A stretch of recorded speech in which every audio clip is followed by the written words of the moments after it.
How's it going, everyone? We're going to take a look at another Nendoroid from Disney's Twisted-Wonderland, and this is of Malleus Draconia. Now this is probably the last Nendoroid of a leader from Disney's Twisted-Wonderland that's been announced so far, so it might actually be the last one that I even check out. There are more Disney Twisted-Wonderland Nendoroids coming out of, I think, Ace and Keita and things like that, but I'm not too interested in them, and I have covered all the other Twisted-Wonderland stuff minus Ruby Rose Heart so far.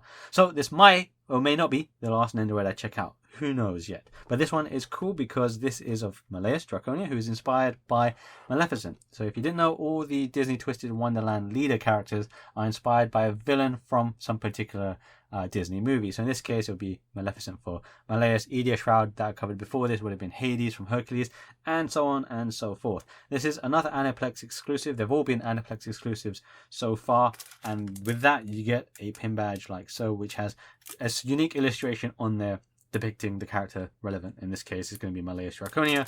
The badge on the back is just box standard otherwise, but it's nice that I've kind of built up a whole collection now, minus the Ruby Rose Heart one. I may still get Ruby, I'm not 100% sure.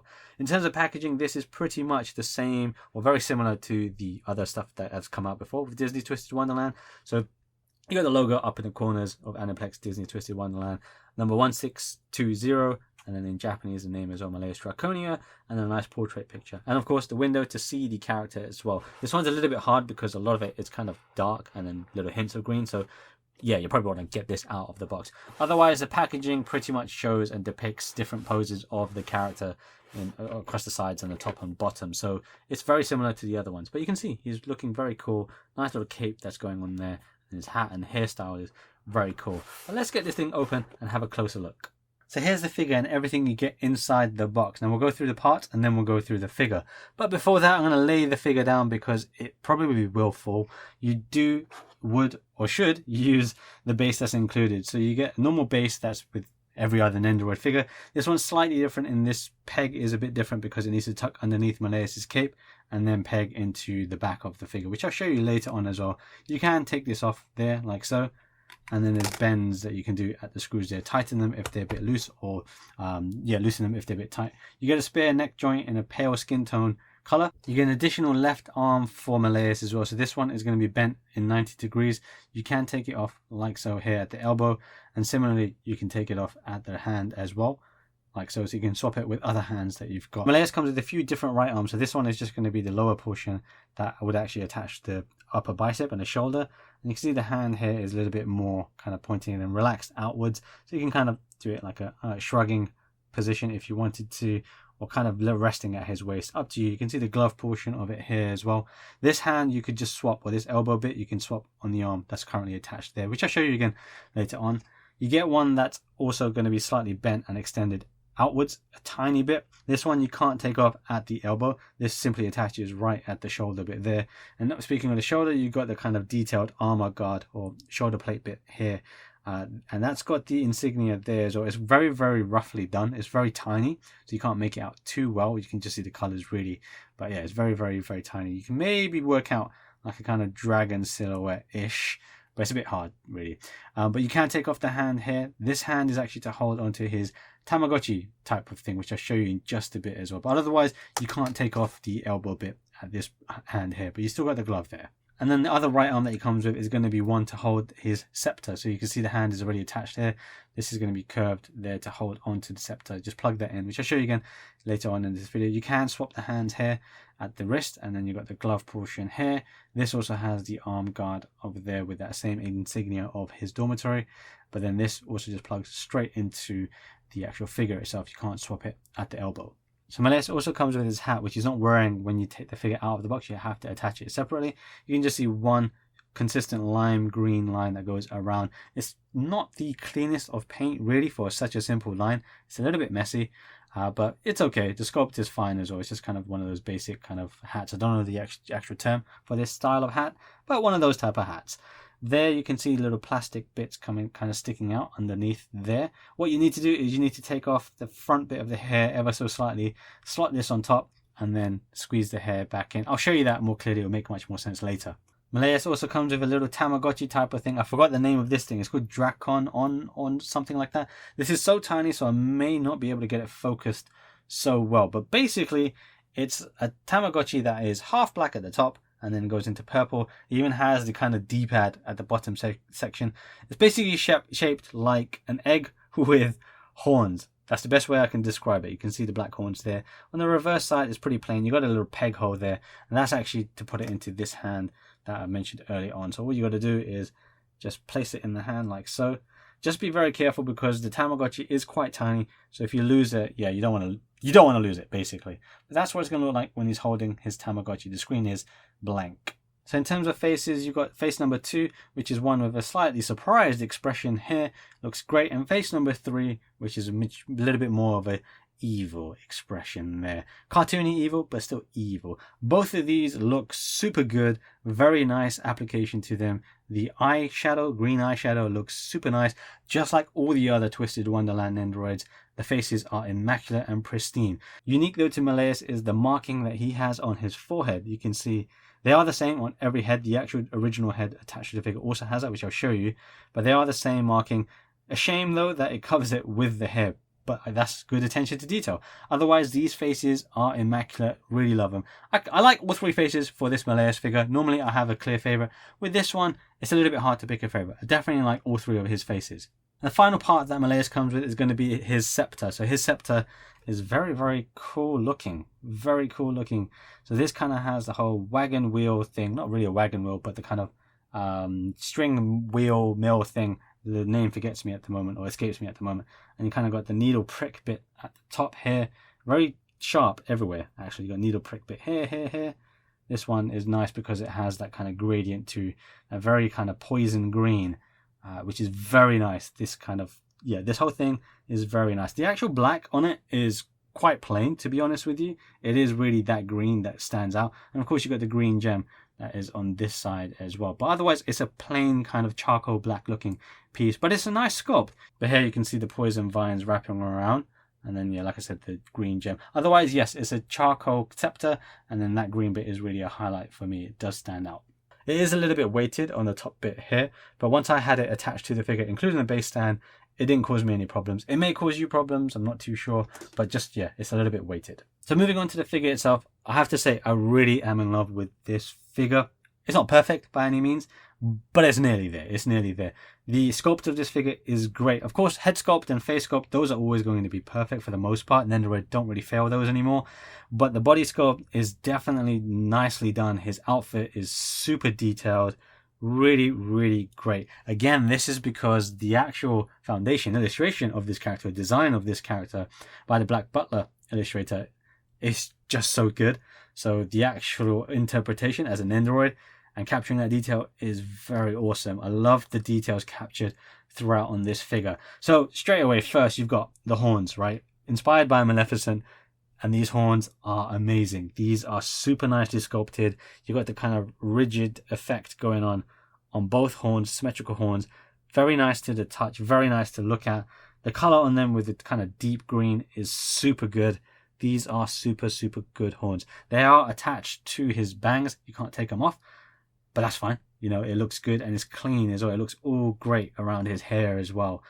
His hair in general is very nicely done as well. You can see the kind of paint details on his hair. So it's not jet black. There are kind of smoky details here and there, kind of like a bluish kind of smoky effect here to give it that little kind of highlight. And then you've got little green bits. This is bits that, to be honest, I forget he even has little extending bits of his hair down coming towards the front, and then the little mullet-y type of bit as well. I forget that this is actually the case with this character a lot of the times, but it blends in well. So you've got the green here, kind of gradients into green on this side, and then same again on the back. There's a little bit more gradient on the back side of it than it is on the front, but both still good.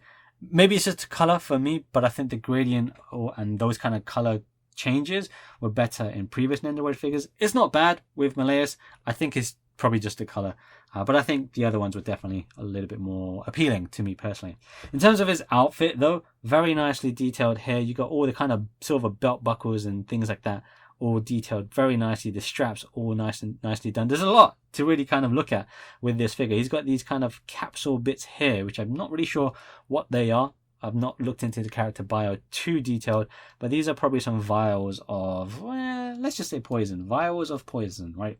But yeah, the belt's kind of detailed underneath as well, underneath the cape. It's a bit hard to see. We'll take off the cape in a bit, which you can take off. Yes, that's true. But the cape itself is very nicely detailed too. So I'm going to tilt his head a little bit. So with the cape, you've got this kind of silver brooch bit that kind of has a little thing here, sculpted in some thing. I'm not actually sure what it's supposed to be. We'll have to look at the illustration to identify what it is. But that strings around to the other side here. Hopefully you can see underneath his hair to there. And then the actual cape itself has sculpted details, which is very cool as well, just on this side. But then it's got kind of wing-like texture to it, or sculpting to it on each bit as well, which is super awesome. Honestly, let's just take the cape off. It's easy. It's a very nice looking cape. There's a lot of detail packed into this cape, and then on the other side is just plain purple. As capes go, this is a really nice looking cape, and he rocks this cape. This Nendoroid with the cape looks super good. But yes, you can take it off, but let's finish talking about the outfit, and then I'll explain the cape a bit more again. You got the glove here, which we explained earlier on with the arm, so that's the same. Same with the shoulder pad there, that's the same. Again, it's a little bit hard to make out.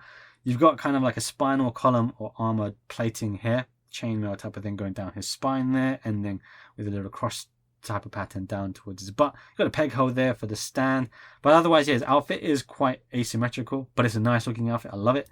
And then the lime green kind of accents going on throughout, including on the bottom of his shoes. He's wearing high-heeled shoes as well. But this is a very detailed outfit for this kind of size of figure. All in all, very, very good looking figure. Looks amazing. Jumping back to the cape, so you saw the arm came off. So yeah, the cape is actually attached to one arm. So the default arm, in this case, the peg goes into the shoulder of that arm.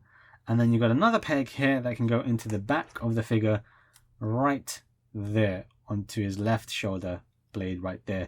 So usually it just kind of attaches to the arm fine. This one tends to come out a little bit, but you don't really notice it too much. Unless you look very closely, it usually still looks okay. So we can put that back on. You just got to tuck it underneath Malleus's hair and then add that back in. It can get a little bit fiddly at times, but it can be done. Because I'm doing it on camera, I'm just going to leave it for now, just like that, roughly doing it. But it does look great when he's wearing the cape. Obviously though, you can remove the cape and give him two very different looks even, and one without the cape, one with the cape. Both look very good. If you do take the cape off, then you are going to have that gaping hole in this arm, but you're going to see him from the front, so you're not going to see that, but you can just swap it with the other arm if you want to.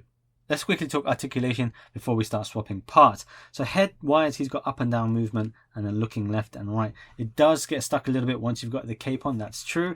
And then this bit might get in the way as well, stop him from looking down too much. But to be honest, he looks down plenty. Right arm can go up and down, just like the left arm as well. Once you have the cape on, things are going to be restricted a lot more, especially on the left arm. He has no twist at the torso, which is surprising, but it doesn't detract too much from the overall figure. And then he's got these little legs that he can kick outwards. My joint's sticking outwards, so that's why he's going to kick outwards. Otherwise, you can bring it forward to kick forward as well if you want to. So you can kind of get him leaning a little bit, or having him kind of, yeah, doing that leaning on one leg pose predominantly if you like, which is very cool. I like it. You can do the same again with the left leg as well. Slightly different, as in restricted because of the asymmetrical clothing, but otherwise still plenty of movement for him to get into. But once you do use the legs, you're definitely going to want to use a stand. And that's really it for his articulation. But speaking of that stand, yeah, we're just going to have to plug it in here like so. It's better to plug it in to the back of the figure first before you end up putting the cape back on, because yeah, otherwise it would just be a little bit hard to get access to that little kind of back socket. So let's swap some parts, and I always start with the face. So we're going to have a good look at the hair. This is going to be very normal on how to do it with other Nendoroids, but as I mentioned, the horns do stay attached to the front piece of his hair. You can't see anything down here. Very nice looking horns. I love them. And as I mentioned earlier as well, he's got the same marking on his forehead, which you don't see because of his hairstyle. But we can just take that off. By the way, I didn't mention the ears. Yeah, he's got elf-like ears on all of them, which is cool. The head's kind of falling off. Just place that back there. Let's get the kind of cartoony evil face, add that in, and then put this back on. Now, I've put it all back on like so, and then to do the hat, that's where we're going to have to pull it off ever so slightly, like this. Enough, that's enough. Take off the little strand of hair here. It's on a little peg. Don't lose it. It is quite small. Then we need to grab the hat, and then this is the front way, and then just kind of sit that in and then just plug it in. It's not the firmest of fits, but if you didn't do that, then the hat kind of just sits on top and then it's wobbly and it doesn't look right. So you you're going to want to do that, but you can still take it off quite easily. If that does happen, again, just pull it off a little bit, feed it back in, and then place it back. Oh yeah, I did want to mention quickly about his hairstyle. A lot of these Nendoroids kind of share that crossed over midsection of their hair. It's very interesting, I thought. Minor thing, nothing like special, just something I kind of noticed. So let's swap out the arm now. I'm going to swap out to the scepter arm. But just to kind of show you, you can take off this right arm, take it off at the kind of elbow. I keep saying shoulder maybe, but at the elbow. And then you can swap it with this bent arm if you want to. So he's kind of waving perhaps. But let's get the scepter, which is very cool. The scepter arm basically at the shoulder is cut to the point where he's obviously going to now stick his hand outward. So you could technically use the arm that was already attached, but it's angled too close to his body, so it might not look right, and it might just be awkward to kind of pose the figure. And even with this stand, up to you, you can try it, but this is really just the arm that you're supposed to be using for the scepter. So the scepter just kind of slots into the hand that's sculpted like that to hold onto it, and it just kind of stands like that. So he looks very good with it. Obviously, again, I'm using the stand. Without the stand, it's going to be very tricky to get him to stand. You're going to have some sort of support, whether it's this stand or you use some blue tack or something. But he looks very awesome holding the scepter. This character just looks really awesome. Scepter, no scepter, cape, no cape. He's just such an awesome looking character. And that pretty much covers swapping his parts. Now you can play around with how you want him to look. So you can swap the left arm if you want to. I'm going to, just going to swap the left arm to one way he's kind of got the arm bent. So this one doesn't have the peg for the cape. Now you could still use the cape if you want. What you got to do is just lay it on top. It might not look perfect, but you can still attempt to do it. So you just kind of have to feed it underneath the hair. It's going to be a little bit awkward now. The scepter is going to fall off. That's okay. You can feed it in like so, and then just kind of let it rest on his shoulder and the back, and then that's it. So it looks a bit weird depending on the angle, but honestly, with that angle, it's not the correct arm, but it looks fine. In my opinion, it looks okay. So you can try it, but for the most secure fit, you're going to want to use this arm with a peg in there, and then at least peg it into this arm so you can have some sort of stability with the cape. But honestly, I think it looks fine even like this. So I think I've covered most of what this figure has to offer, really. And what I like about this particular one of the Disney Twisted Wonderland Nendoroids is it really is a lot more freedom of choice of the kind of pose, thanks to his hat, no hat, cape, no cape, scepter, no scepter. And he looks amazing in all of them. And I think that again goes back to a really solid foundation design of the original illustration from the game. So yeah, really amazing, awesome, fun little Nendoroid. A little bit awkward to kind of pose because of the Nendoroid form factor, and then adding on, say, the scepter and things like that. So definitely make use of the stand. But I really like this Nendoroid. I think the way the design is, it's great. And the way the Nendoroid has interpreted things is awesome as well. For me, I really like it with the cape. The cape look is just so good. So good with the cape. And face-wise, I would say the normal face is my favorite by this point, I think. I like all three. The normal one is edging it out for me just a little bit. But this is a very cool looking character, very cool looking Nendoroid. Try not to lose the small parts that are the little hair piece, the hair strand, and then the little Tamagotchi piece as well. Definitely keep an eye on those little tiny pieces. But otherwise, this is probably one of the top Nendoroids for Disney's Twisted Wonderland for me out there, alongside Leona, I think it was. So yeah, very good Nendoroid. Definitely try and check it out if you're trying to collect all the Nendoroids. Try and make this one a little bit of a priority. Let me know what you think about this Malleus Draconia Nendoroid down in the comments below. In the meantime, check out my channel for the other Twisted Wonderland Nendoroids, and I'll see you in the next video. Stay safe, stay healthy.